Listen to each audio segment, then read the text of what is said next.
falando um pouquinho a respeito da contratação de médico, né? Como é que funciona esse sistema, uma vez que a gente já discute isso não só nesse ano, nesse governo nosso, como por diversas vezes, né?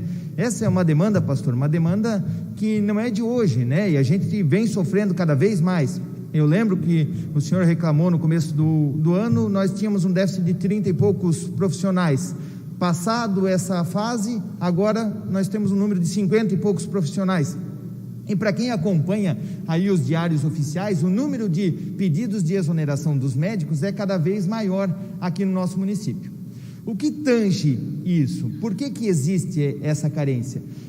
Existe uma carência de médicos? Existe uma carência até relativa dos médicos. Se nós lembrarmos que recentemente um hospital da rede privada veio para o nosso município, em menos de um mês eles fecharam uma escala de pediatria do pronto-socorro, coisa que o nosso município não consegue fechar, isso há 8 anos que vem tentando, inclusive fechou algumas frentes de atendimento.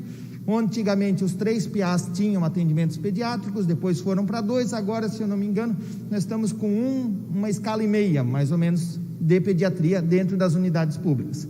Então, existem profissionais. Aí a gente tem que ver, a questão de remuneração é um ponto, mas a gente também tem que respeitar as leis e a questão do que o SUS paga.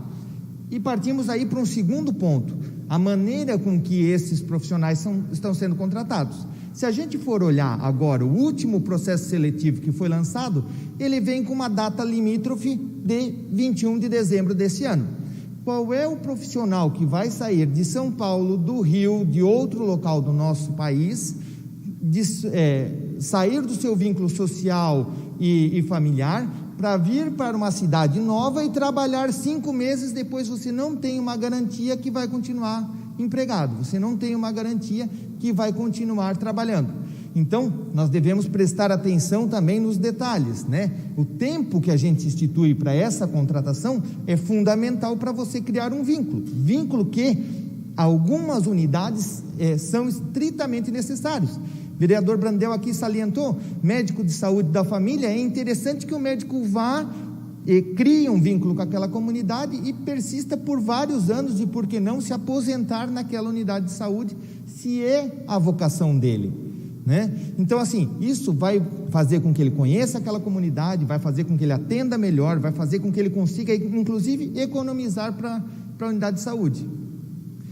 Uma segunda questão que a gente precisa levantar aqui também é em relação à qualidade no ambiente de trabalho, certo? A medicina, diferente de algumas outras profissões, ela não é uma ciência exata, ou seja, não é o mesmo tratamento que eu, doutor Cassiano, vou fazer para o paciente A, que a doutora Maria vai fazer para o paciente A, que a doutora Joana, ou seja, todos os profissionais, eles avaliam o indivíduo por completo, e alguns dão prioridade por um tipo de tratamento, outro prioridade por outro tipo de tratamento.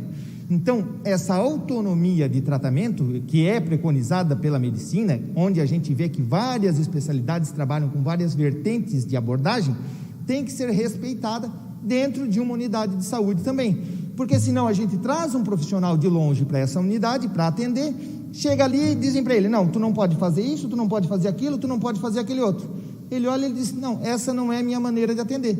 Ele pega e também ele se ausenta daquele ambiente de trabalho. Vou aqui estender um pouquinho o pedido de informação do vereador, no sentido só para a gente fazer uma reflexão, que não é só as unidades básicas de saúde onde estão faltando médicos, né? Para quem acompanhou os jornais aí no final de semana, o Ministério Público está investigando os nossos 2 principais hospitais da cidade, porque não tem médicos para compor a escala de plantão nos finais de semana. Ou seja, você precisa internar um paciente no final de semana, não tem médico para receber esses pacientes e, portanto, o que faz-se com esses pacientes no final de semana? Ou não poderemos mais ficar doentes no final de semana. Então, esse pedido de médicos é extremamente importante. E aqui eu corroboro com a ideia do nosso presidente, o vereador Maurício, de trazermos essa discussão aqui para a nossa casa. Chamar o Jean, chamar a Secretaria de Gestão de Pessoas, para que a gente possa juntos corroborar o que está sendo necessário, o que está sendo exigido, o que se pode fazer. minha interpretação, vereador Neto, a respeito da Lei 173, não é que não pode ser feito concurso, nós não podemos criar novas vagas, mas repor aqueles profissionais que saíram, aqueles cargos de vacância, poderia ser feito inclusive através de um concurso.